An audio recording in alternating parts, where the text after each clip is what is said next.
அண்மை செய்தியை பார்த்து வருகிறோம். விரைவில் தமிழ் பெயர்களுக்கான இணைய பக்கம் தொடங்கப்படும் என்று முதலமைச்சர் மு.க.ஸ்டாலின் தெரிவித்திருக்கிறார். அது குறித்தான அண்மை செய்தியை பார்த்து வருகிறோம்.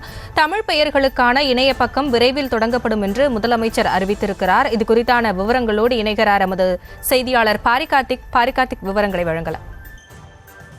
வணக்கம். சமீப காலமாக குழந்தைகளுக்கு தமிழ் பெயர் வைக்கும் பழக்கம் அதிகரித்து காணப்படுகிறது. சமீப காலமாக கடந்த சில நாட்களுக்கு முன்னதாக சமஸ்கிருத பெயர்கள் அதிக அளவில் குழந்தைகளுக்கு சூட்டி வரும் நிலையில் தற்போது இணையத்தின் வாயிலாக தங்களது குழந்தைகளுக்கு தாய்மொழி தமிழின் பெயரை வைப்பதற்கு தம்பதியினர் விருப்பப்படுகிறார்கள். அதன் அடிப்படையிலே பல்வேறு முறைகளிலும் கூகுள் உள்ளிட்ட பல்வேறு இணையதளத்தின் வாயிலாக தங்கள் குழந்தைகளுக்கு தமிழ் பெயரை தேர்ந்தெடுக்கவும் அந்த பெயருக்கான பொருளை அறியவும் பெற்றோர்கள் விருப்பப்படுகிறார்கள். இது குறித்து ஒருவர் கருத்து தெரிவிக்கும் நிலையில், அதாவது அந்த கருத்தில் குழந்தைகளுக்கு தமிழ் பெயர்கள் வைக்க நினைத்தாலும் குழந்தைகள் பெயர் தமிழில் மற்றும் அதற்கான பொருளை தமிழில் தெரிந்து கொள்ள சரியான சமூக வலைதளங்கள் இல்லை என்று அவர் முதலமைச்சருக்கு ஒரு கோரிக்கை வைத்திருந்தார்.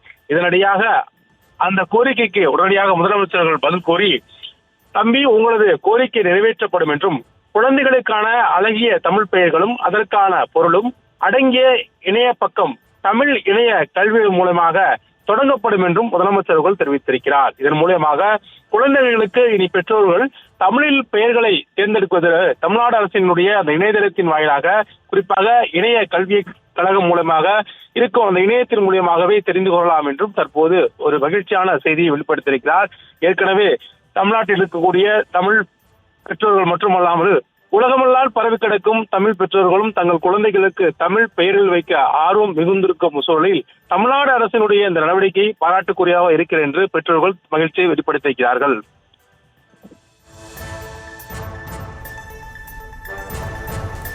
விவரங்களுக்கு நன்றி பாரிகார்த்திக்.